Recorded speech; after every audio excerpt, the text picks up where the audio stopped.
পাঁচ ফোড়ন আর একটা স্পেশাল উপকরণ দিয়ে আজ কুমড়ো শাকের দুর্দান্ত স্বাদের একটা নিরামিষ রেসিপি শেয়ার করব। কুমড়ো শাক তো অনেক রকমভাবে খেয়েছেন, তবে আজ আমি যেইভাবে রেসিপিটা শেয়ার করব একদিনের জন্য হলেও তৈরি করে খেয়ে দেখবেন। বাড়ির সকলে কিন্তু আঙুল চেটে খেয়ে নেবে, এটা আমি গ্যারান্টি দিয়ে বলতে পারি। নমস্কার বন্ধুরা, শ্বশুর বৌমা রান্নাঘর অ্যান্ড ব্লগ চ্যানেলে সকলকে স্বাগত। তাহলে কি করে তৈরি করব কুমড়ো শাকটা সেটাই দেখে নেওয়া যাক।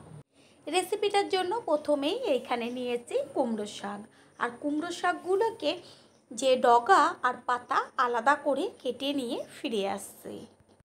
কুমড়ো শাকের ডগাগুলো ছোট ছোট টুকরো করে নিয়েছি, আর পাতাগুলো ছোট ছোট টুকরো করে কেটে নিয়েছি। এগুলোকে আলাদা করে রাখার একটা কারণ আছে, সেটা অবশ্যই রেসিপিটি সম্পূর্ণ দেখলে পরেই বুঝতে পারবেন।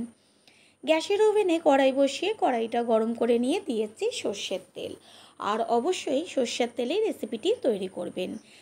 তেল গরম হয়ে গেছে, এবার এতে ফোড়ন দিয়েছি একটা তেজপাতা আর দুটো শুকনো লঙ্কা, বড় চামচের একটা চামচ পাঁচ ফোড়ন। অবশ্যই এই রেসিপিতে পাঁচ ফোড়নই ফোড়ন দেবেন, তাহলে দারুণ কিন্তু একটা গন্ধ বেরোয়। গ্যাসের ফ্লেম লোতে রেখে ফোড়নটাকে খুব ভালো মতন ভেজে নিয়ে এর মধ্যে দিয়ে দেব ডুমো করে কেটে নেওয়া আলু। আলুগুলো কিন্তু বেশ বড় বড় করে কেটে নিয়েছি। আলুগুলো হালকা করে ভেজে নেব।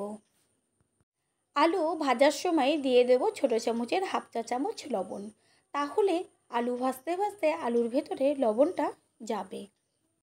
আলুর গায়ে যখন হালকা একটা লালচে কালার চলে আসবে তখন এর মধ্যে দিয়ে দেব বড় করে কেটে নেওয়া বেগুন। বেগুনগুলো আলুর সাথে সুন্দর করে ভেজে নেব।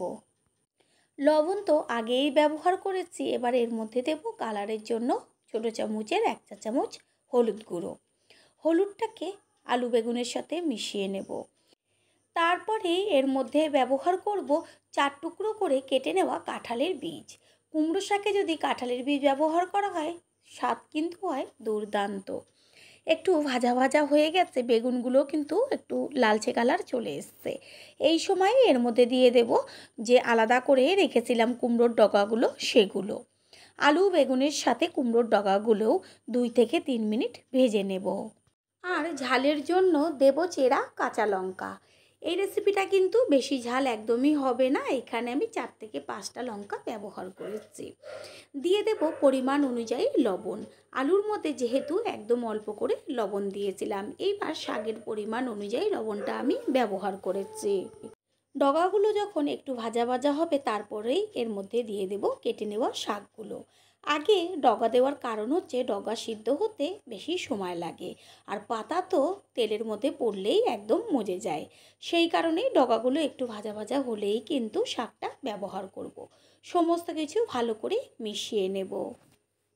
এইখানে একটা কথা বলবো, রেসিপিটা এতটাই টেস্টি হয় খেতে, যখনই তৈরি করবেন একটু বেশি পরিমাণে তৈরি করবেন, না হলে কিন্তু খেতে বসে ভাগে কম পড়ে যাবে।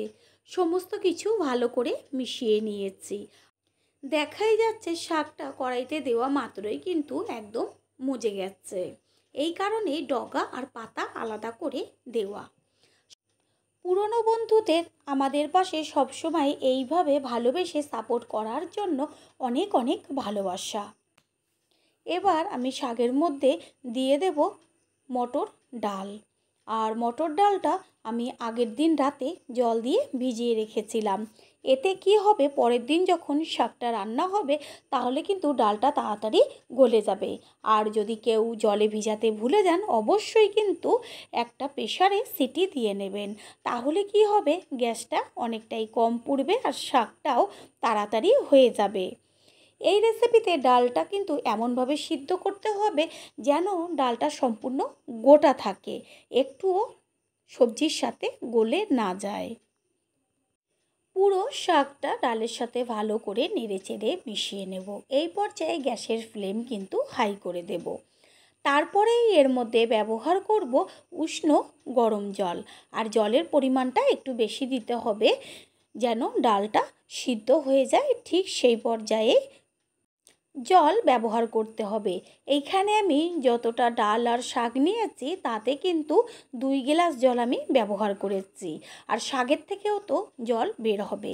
এতে কি হবে যে কুমড়ো শাকের ডগা আর ডাল দুটোই সিদ্ধ হয়ে যাবে।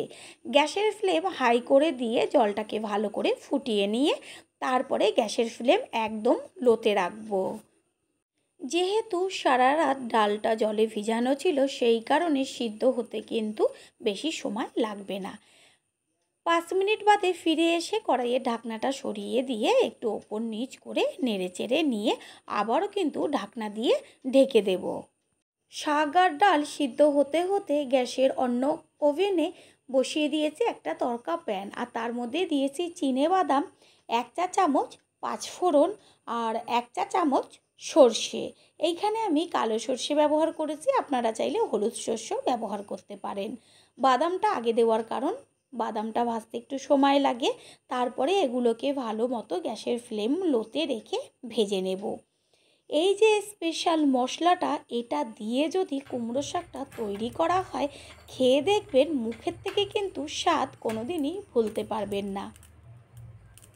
যখন দেখবেন যে মশলাটার থেকে চটপট করে আওয়াজ হচ্ছে আর বেশ একটা সুন্দর গন্ধ বেরিয়েছে, তখনই কিন্তু গ্যাসটা অফ করে দিয়ে একটা প্লেটে ঢেলে ঠান্ডা করে নেব। এটা ঠান্ডা হওয়ার পরই পেস্ট করে নেবেন। জল ছাড়াও কিন্তু পেস্ট করে নিতে পারেন আর জল দিয়েও পেস্ট করতে পারেন। আমি এখানে জল দিয়ে পেস্ট করে নিয়েছি। 20 মিনিট বাদে ফিরে এসে কড়াইয়ের ঢাকনাটা সরিয়ে দিয়ে গ্যাসের ফ্লেম একটু হাই করে দেব। তারপরে ভালো করে ওপর নিচ করে নেড়ে চেড়ে নেব।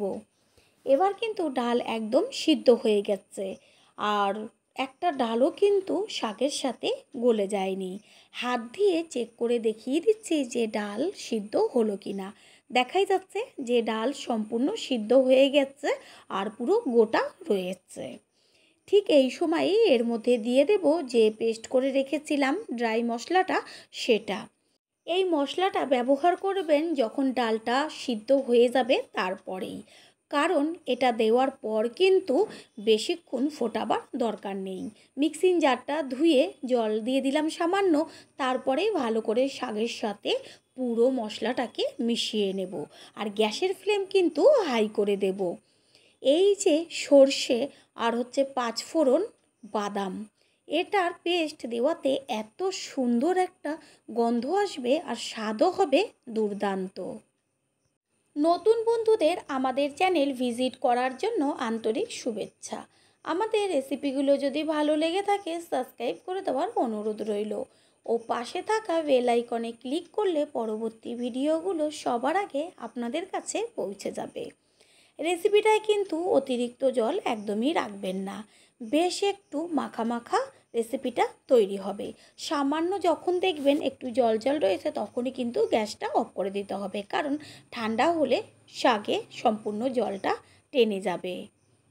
সমস্ত কিছুর ব্যালেন্সটা ঠিক রাখার জন্য দিয়ে দিয়েছি 1/2 চা চামচ চিনি। চিনিটাকে শাকের সাথে ভালো করে মিশিয়ে নেব। তারপরে কিন্তু গ্যাসের ফ্লেম হাই করে দিয়ে একটু ফুটিয়ে নিয়ে গ্যাসটা অফ করে দিয়ে একটা ঢাকনা দিয়ে ঢেকে দেব।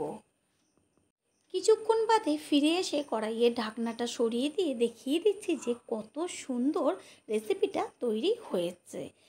যেমন টেস্টি খেতে তেমন কালার। এবার একটা পাত্রে সার্ভ করে দেব। তৈরি হয়ে গেল আজকের অসাধারণ স্বাদের নিরামিষ কুমড়ো শাকের রেসিপি।